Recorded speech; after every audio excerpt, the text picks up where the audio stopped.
तो ये वाली वीडियो उन लोगों के लिए जिनके लिम्ब वीकनेस होता है, जिनके लिम्ब टिंगलिंग सेंसेशन होती है, कमजोरी लगती है। ये जितने भी साइन हैं ये विटामिन B12 डेफिशिएंसी के हो सकते हैं। तो अगर आपको भी सेम ये दिक्कत लग रही है, या आपको किसी भी आपको आसपास आपकी फैमिली में किसी को ये दिक्कत लग रही है, तो ये वीडियो उनकी हेल्प कर सकती है। तो welcome to my channel doctor Kishan India. My name is doctor Singh and आज हम विटामिन B12 डेफिशिएंसी के बारे में जानेंगे।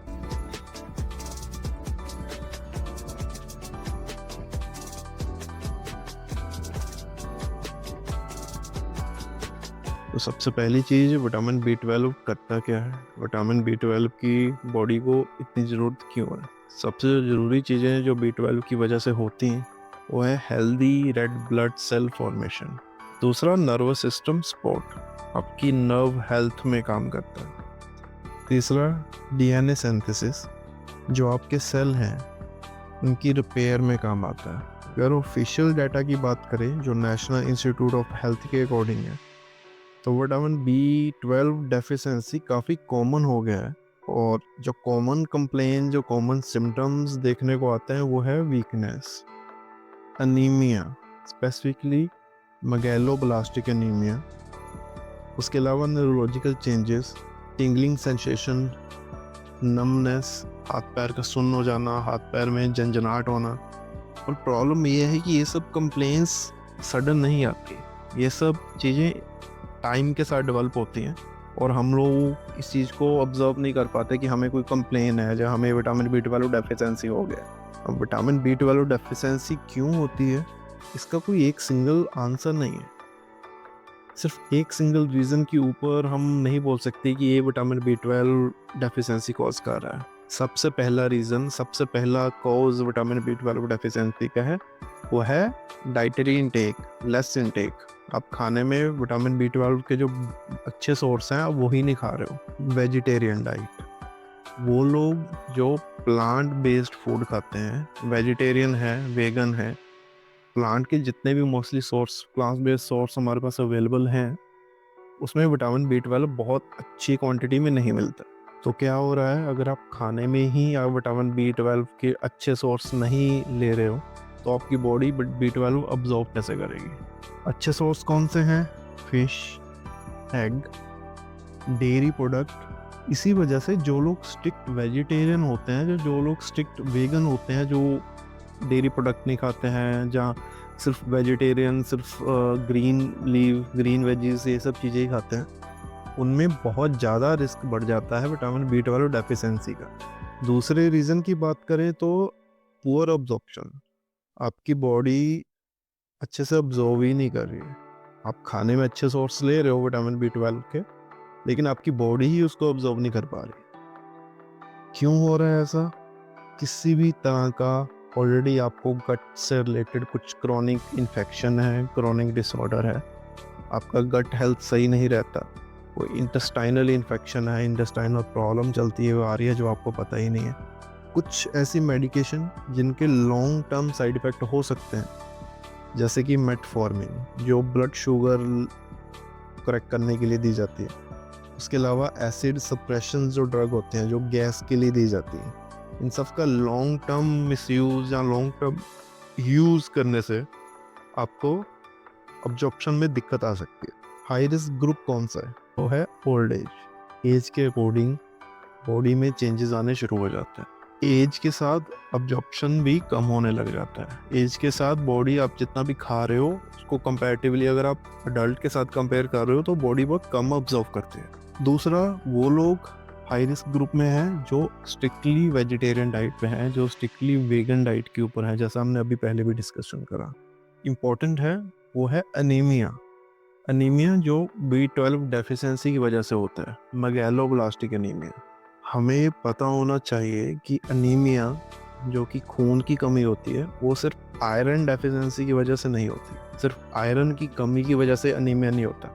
अनीमिया को कुछ और भी टाइप है जिनमें विटामिन B12 डेफिशिएंसी की वजह से होने वाला अनीमिया भी है, जिसको मैगेलोब्लास्टिक एनीमिया बोलते हैं, जिसके आपके सेल के साइज बड़े होने लग जाते हैं। सिम्टम जैसे हमने स्टार्टिंग में भी बात करी, NIH, national institute of health के अकॉर्डिंग जो कॉमन सिम्टम्स हैं वो है fatigueness, weakness, anaemia, megaloblastic anaemia specifically, उसके अलावा न्यूरोलॉजिकल चेंजेस जैसे कि tingling sensation, limb weakness, tongue inflammation, oral ulcer, palpitation, ये सब बहुत कॉमन साइन है विटामिन B12 डेफिशिएंसी के। इनके अलावा अगर B12 डेफिशिएंसी बहुत ही सीवियर लेवल पे है तो कुछ ऐसे सिम्टम साइन भी हो सकते हैं जो रिवर्स नहीं कर सकते हैं। वो सिम्टम है memory loss, balance problem, peripheral neuropathy. अब इतनी बड़ी बड़ी बातें कर ली तो ये पता होना ज़रूरी है इसको डायग्नोस कैसे करते हैं, पता कैसे है। सबसे पहले तो साइन, जो आपको साइन पता होने चाहिए।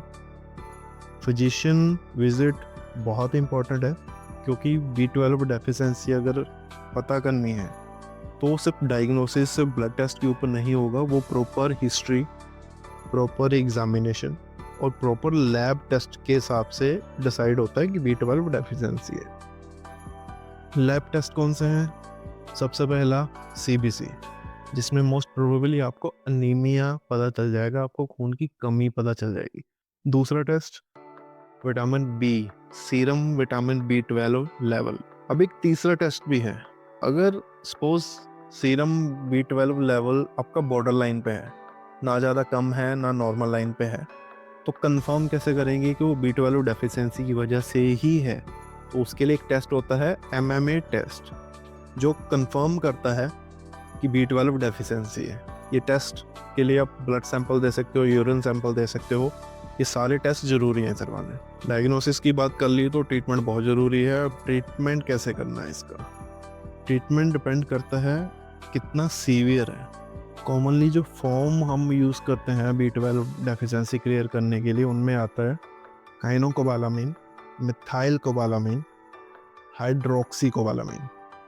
टेस्ट में बहुत सीवियर लेवल पे नहीं आया है, बॉर्डर लाइन पे है मान के चलो, तो ओरल रिप्लेसमेंट थेरेपी भी हम दे सकते हैं। उसमें विटामिन B12 रिप्लेसमेंट थेरेपी चलती है, या तो ओरली या तो इंजेक्टेबल।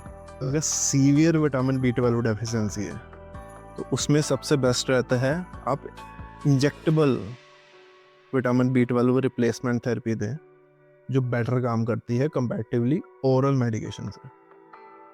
जहाँ फिर अगर इंजेक्टेबल ऑप्शन अवेलेबल नहीं है तो high dose vitamin B12, obviously under doctor supervision. आप खुद अपनी तरफ से हाई डोज डिसाइड नहीं कर सकते हो, वो पर्सन टू पर्सन वेरी करता है। मिथाइल कोबालामीन सबसे बेटर फॉर्म माना जाता है, क्योंकि ऑलरेडी एक्टिव रहता है। इसको एक्टिव करने के लिए बॉडी को एंजाइम की ज़रूरत नहीं पड़ती, ऑलरेडी एक्टिव फॉर्म में होता है, तो कंपैरेटिवली अदर बेटर वर्क करता है, बेटर इफेक्ट दिखाता है बॉडी के ऊपर। Specifically anaemia, megaloblastic anaemia, vitamin B12 की डेफिशिएंसी की वजह से अनीमिया जो हुआ है, अगर उसके गोल्ड स्टैंडर्ड ट्रीटमेंट की बात करें, जो स्पेसिफिकली अनीमिया को ट्रीट करने के लिए दिया जाता है, वो है हाइड्रोक्सीकोबालामीन। समराइज करूँ, B12 डेफिशिएंसी ट्रीटेबल है, पहली बात तो ये, ठीक है, आप उसको ट्रीट कर सकते हो, लेकिन पता होना ज़रूरी है आपको क्या करना है और कब करना है। अगर सिम्टम जैसे persistent weakness, fatigueness, tingling sensation, limb weakness, numbness, balance problem, खून की कमी, और स्पेशली वो लोग जो हाई रिस्क में आते हैं, जिनकी ऑलरेडी प्रीवियस कोई मेडिकेशन चलती है, जहाँ ओल्ड एज है, जहाँ जो स्ट्रिक्ट वेजिटेरियन डाइट फॉलो करते हैं, जो डेयरी प्रोडक्ट भी यूज़ नहीं करते, अगर ऑलरेडी आप उसमें से हैं तो आपको विटामिन B12 डेफिशिएंसी होने चांसेस हैं। आपको पता होना चाहिए वो कैसे डिटेक्ट करना है और उसके लिए आगे क्या करना है। तो डॉक्टर से एक proper evaluation, proper examination, recommended blood test करवाने, उसके अकॉर्डिंग आपकी B12 रिप्लेसमेंट थेरेपी चलेगी। याद रखिए, सही जानकारी ही बेहतर सेहत की पहली सीढ़ी है। मेरा नाम है डॉक्टर सिंह और डॉक्टर की सुनो इंडिया देखते रहिए। मिलते हैं अगली वीडियो में। नमस्कार।